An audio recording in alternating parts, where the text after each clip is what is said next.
जो अब तक नहीं खोला वो खून नहीं पानी है, जो काम ना आए किस्मत लिखने वो बेकार जवानी है।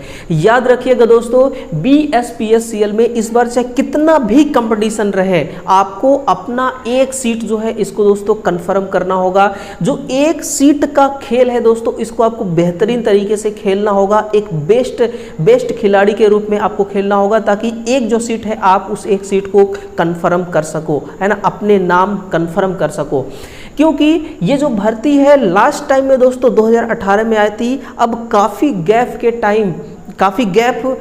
टाइम ये आ रही है 2024 में, और न जाने आने वाले समय में इस विभाग का प्राइवेटाइजेशन भी हो सकता है। इसलिए दोस्तों मैं कह रहा हूं कि ऐसा होने से पहले आप इस विभाग में एक नौकरी ले लीजिए, क्योंकि आज के टाइम पे अगर आप ये सेंट्रल गवर्नमेंट के अधीन आती है, और आज के टाइम पे अगर आपने ये इसमें ज्वाइनिंग ले लिया, तो जो रूल्स रेगुलेशन सेंट्रल गवर्नमेंट के लागू हो जाएंगे आपके ऊपर, आपके जॉब पे वो सारे रूल्स रेगुलेशन लगेंगे, चाहे ये कंपनी चाहे ये आयोग प्राइवेटाइजेशन ही क्यों ना हो जाए। और प्राइवेट किसी भी आयोग का, किसी भी विभाग का अगर एक बार हो जाता है, तो फिर उसका जो कंट्रोल होता है वो दोस्तों गवर्नमेंट के हाथ में नहीं रहता, वो फिर ठेकेदारों को सौंप दिया जाता है, और ठेकेदार जो होते हैं वो कॉन्ट्रेक्चुअल बेस पर जॉब निकालते हैं। इसलिए दोस्तों मैं फिर से कहना चाहूँगा कि जो भी करना पड़े, जो भी स्ट्रैटेजी लगाना पड़े लगाइएगा, लेकिन इस बार इस भर्ती में एक सीट अपना कन्फर्म करिए, है ना। आइए चलिए बात करते हैं दोस्तों, प्रीवियस ईयर का जो कट ऑफ है, वो ऑफिशियल कट ऑफ क्या रहा है उस टाइम पे, है ना, उस पर हम चर्चा करेंगे। और फिर इस बार जो कंपटीशन है दोस्तों, क्या दबा के कंपटीशन है, या फिर बस ऐसे हवाई में बात चल रही है कि कंपटीशन है भैया, कंपटीशन है ना। कितने फॉर्म जो हैं वो अप्लाई हो चुके हैं, टोटल सबमिटेड हुए हैं, इन सभी टॉपिक्स को आज हम कवर करने वाले हैं। तो हमारे इस चैनल को बिल्कुल प्यार से और विश्वास के साथ सब्सक्राइब करिएगा मेरे दोस्तों। और आपको बिहार की इस भर्ती से रिलेटेड जो भी इंफॉर्मेशन चाहिए, है ना, वो आप हमारे टेलीग्राम चैनल से जुड़िए और फिर व्हाट्सएप ग्रुप से जुड़िए, वहाँ पर हर अपडेट आपको मिलता रहेगा, है ना। तो देखिए, जो आपका कट ऑफ था, प्रीवियस ईयर कट ऑफ था, है ना, मैं पहले उस ऑफिशियल नोटिस को दिखाता हूं जो बिहार की तरफ से रिलीज किया गया था, है ना। और ये बकायदा इनके ऑफिशियल वेबसाइट www.bspscl.bin.nic.in पर इसको वहाँ पर सर्कुलेट किया गया था, है ना। सब कुछ है, देखिए यहाँ पर नियोजन सूचना संख्या 8/2018 की वैकेंसी है ना, ये सब कुछ मामला है। हम बात करते हैं भाई कि जो कट ऑफ गया था उस टाइम पे, वो कट ऑफ कितना था। तो देखिए, मैं पहले एक बात तो क्लियर कर देना चाहूँगा कि जो कट ऑफ होता है वो 3 फैक्टर पे डिपेंड रहता है। पहला कि उस टाइम पे जो भर्ती आई थी ना, वो भर्ती कितनी थी, है ना, उसमें नंबर ऑफ वैकेंसीज कितने थे, पहला फैक्टर। और दूसरा फैक्टर कि भाई उस टाइम पे जो एग्ज़ाम हुआ था, उस एग्ज़ाम में पेपर का लेवल कैसा था, है ना। पेपर का लेवल हो गया आपका, और नंबर ऑफ वैकेंसी, और उसमें कितने विद्यार्थी एग्ज़ाम में बैठे हुए थे, इन तीनों फैक्टर पे डिपेंड करता है कट ऑफ। तो पिछले बार देखिए, जो शॉर्ट लिस्टेड हुए थे कैंडिडेट, वो कितने हुए थे, 2050, कितने, 2050, और ये 1:1 के अकॉर्डिंग इनको ही शॉर्ट लिस्टेड किया गया था। यानी एक सीट के लिए एक ही बंदे को इन्होंने सिलेक्ट किया। शॉर्ट लिस्टेड की बात कर रहा हूँ, ऐसे नहीं कि मतलब शॉर्ट लिस्टेड में इनको चाहिए 2050, तो ये कितना कर दिए, 4000 शॉर्ट लिस्टेड में बच्चों को शॉर्ट लिस्ट कर दिए, फिर कुछ बच्चों को डीवी में निकाल दिया, कुछ बच्चों को कुछ और रीज़न बता के निकाल दिया, और लास्ट में लेना इनको 2050 ही बच्चों को है। तो ऐसा नहीं इन्होंने किया, इन्होंने 2050 बच्चों को ही निकाला, 1 by 1 मतलब शॉर्ट लिस्टेड किया, और 1 by 1 के रेशियो में इन्होंने ये शॉर्ट लिस्टेड किया है।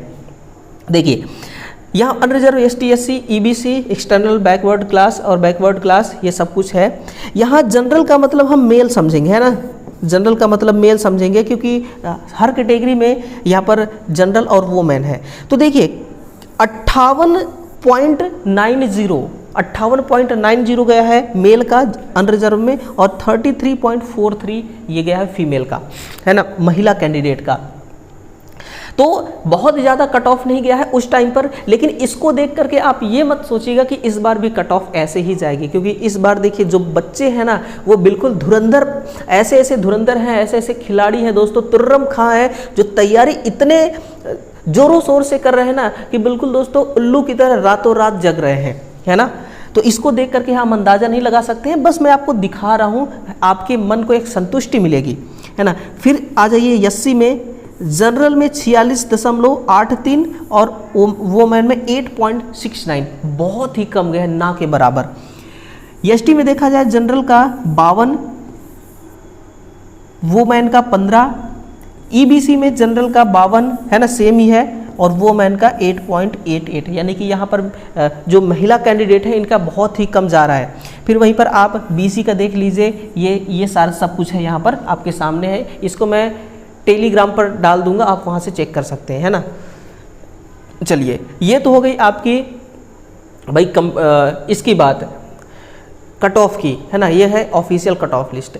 अब बात करते हैं कि भाई इस साल इस भर्ती में फॉर्म कितने अप्लाई हुए हैं, क्योंकि ये जो माहौल चल रहा है ना, इस बात को लेकर के मार्केट में बहुत माहौल चल रहा है। तो कितना फॉर्म अप्लाई हुआ है, कोई कह रहा है अभी 4 लाख, कोई कह रहा है 5 लाख, कोई कह रहा है कुछ भी कह रहा है ना। तो मैं आपको सही बातें बता रहा हूँ कि देखिए, आपको गुमराह मैं नहीं करूँगा, है ना। इसमें जो नंबर ऑफ वैकेंसी है ना, सॉरी नंबर ऑफ एप्लीकेंट है, कितने फॉर्म सबमिट हुए वो किसी को पता ही नहीं है, आज तक किसी को पता ही नहीं है।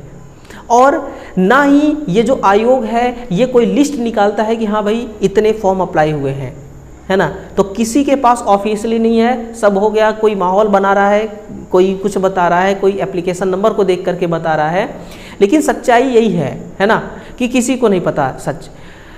और दूसरी बात यह है, सच पता कैसे चलेगा, तो पता ऐसे चलेगा आरटीआई के थ्रू। अगर आरटीआई हम लगाते हैं, और आरटीआई में लगाऊंगा भाई, आरटीआई लगाते हैं और उस आरटीआई से आयोग की तरफ से उसका रिप्लाई आएगा, वो ऑथेंटिक और ऑफिशियल ट्रूथ डेटा रहेगा, उससे पता चलेगा कि कितने नंबर ऑफ जो एप्लीकेंट हैं वो फॉर्म सबमिट किए हुए हैं, है ना। तो ये बात तो हो गई, कितने फॉर्म भरे गए हैं, है ना। आपके मन में ये जो सवाल चल रहा था, ये दुविधा भरी सवाल चल रही थी, इसका जवाब मैंने दे दिया। अब बात करते हैं कि भाई कंपटीशन कितना है यार, है ना। सीधे सीधे अपने मुद्दे पे आते हैं कि कंपटीशन है कितना, ठीक है। कंपटीशन जो है ये है कितना, तो मैं आपसे कहूँ तो कंपटीशन तो है, देखिए कंपटीशन तो यहाँ पर है ना। कंपटीशन यहाँ पर है क्योंकि पिछले वैकेंसी के अकॉर्डिंग फॉर्म अप्लाई हुए हैं वो ज़्यादा ही हुए हैं, पिछले के अकॉर्डिंग 2018 के अकॉर्डिंग 24 में ज़्यादा फॉर्म अप्लाई हुए हैं, और ज़्यादा फॉर्म अप्लाई हुए हैं तो कंपटीशन भी ज़्यादा है। लेकिन आपको इस बात से कोई घबराने वाली बात नहीं है कि कंपटीशन ज़्यादा है। कंपटीशन ज़्यादा कुछ नहीं है, फॉर्म अप्लाई तो होना ही होना है। जब कोई वैकेंसी आती है तो हर कोई फॉर्म मुँह उठा के भर देता है, ठीक ना। लेकिन एक्चुअल में जो एग्ज़ाम देने वाला होता है ना, तो वो 10 में से 2, 4, 5 ही होते हैं, ठीक है ना। उसमें 2, 4 तो बस मज़े लेने के लिए फॉर्म अप्लाई करेंगे, ठीक है ना। हालांकि एक बात ये भी है कि फॉर्म अप्लाई करने का फीस जो था बहुत ज़्यादा था, तो अदर स्टेट के बच्चे तो मज़े लेने के लिए फॉर्म अप्लाई नहीं किए होंगे। हाँ, बिहार के बच्चों को ज़रूर कह सकता हूँ मैं, क्योंकि वहाँ फॉर्म अप्लाई करने का फीस बहुत कम था, शायद 250, 300, 400 था, ऐसे ही, है ना।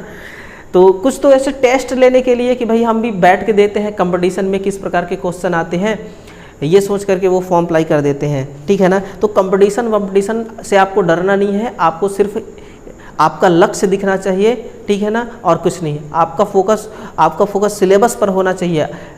सबसे बड़ी कमजोरी एग्ज़ाम का सिलेबस होता है। अगर सिलेबस को आपने पूरी तरीके से कवर कर लिया ना, तो एग्ज़ाम तो आपकी मुट्ठी में है यार, कहाँ जाएगी एग्ज़ाम, ठीक है ना। तो चलिए दोस्तों, अपने इन लफ्ज़ों को मैं यहीं पे अल्प विराम देना चाहूँगा, और जितने भी भाई हमारे दोस्त बंधु होंगे वो चैनल को सब्सक्राइब कर लो और वीडियो को दबा के एक बार शेयर कर दो, लाइक भी ठोक दो, है ना। मिलते हैं अगले सेशन में दोस्तों, तब तक के लिए आप सभी का बहुत बहुत धन्यवाद।